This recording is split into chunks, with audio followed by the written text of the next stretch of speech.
Baik, shalom teman-teman yang dikasih dalam nama Tuhan. Di penghujung minggu pertama tahun 2021 ini saya masih akan membagikan tips tentang bagaimana kita berhasil di tahun 2021. Firman Tuhan dalam Pengkhotbah 10 ayat 10 berkata, "Jika besi menjadi tumpul dan tidak diasah, maka orang harus memperbesar tenaga. Tetapi yang terpenting untuk berhasil adalah hikmat." Teman-teman yang dikasih dalam nama Tuhan, ini sepertinya sebuah frasa atau sebuah kalimat yang tidak saling berkaitan, di mana tidak ada hubungan antara besi dengan hikmat.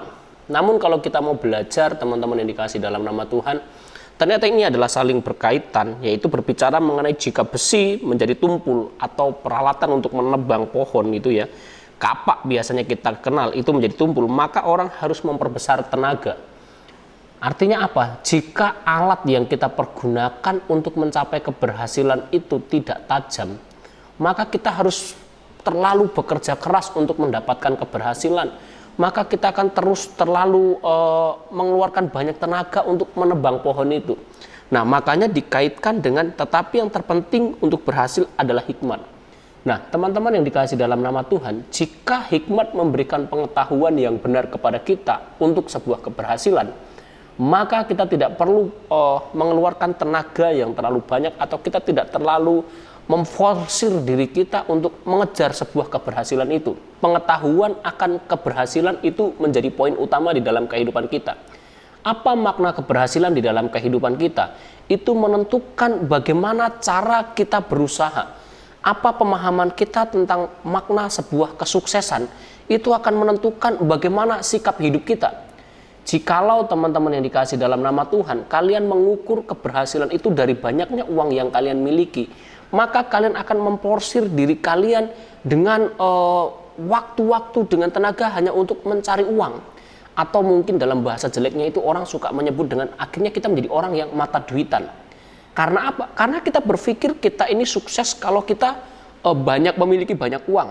Atau teman-teman yang dikasih dalam nama Tuhan, jika pemahaman kita tentang kesuksesan adalah ketika kita bisa mencapai puncak suatu kepemimpinan, maka kita akan memikirkan, memporsirkan atau memfokuskan pikiran kita untuk bagaimana kita menjadi top leader atau memiliki posisi nomor satu baik di dalam organisasi, baik di dalam pelayanan kita. Karena apa? Karena pikiran kita tentang keberhasilan adalah ketika kita bisa menjadi nomor satu.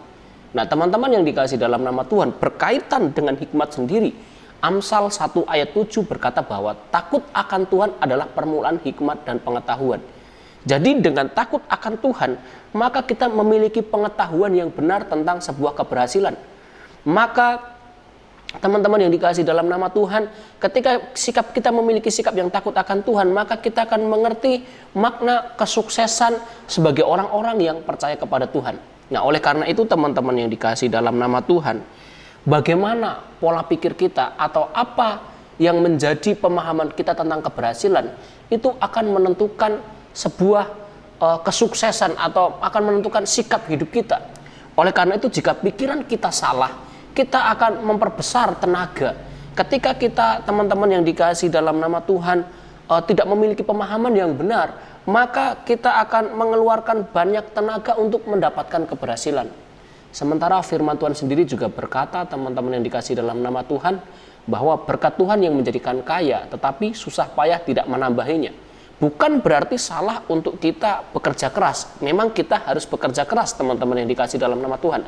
Namun kita tidak boleh menggantungkan kesuksesan itu dari seberapa besar jerih lelah kita, seberapa besar pengorbanan kita, seberapa besar usaha kita untuk mengejar itu. Karena apa? Berkat Tuhan yang menjadikan kaya. Sekali lagi saya mau berkata bahwa bekerja keras pun kita, kalau Tuhan tidak memberkati, makanya di poin yang kedua kemarin tentang keberhasilan adalah penyertaan Tuhan. Bekerja keras pun kalau Tuhan nggak menyertai kita, kita nggak akan pernah berhasil. Oleh karena itu, miliki pemahaman yang benar tentang keberhasilan, maka kamu akan benar-benar menjadi orang yang berhasil sesuai dengan yang Tuhan rencanakan di dalam kehidupan kita. Shalom, Tuhan Yesus memberkati.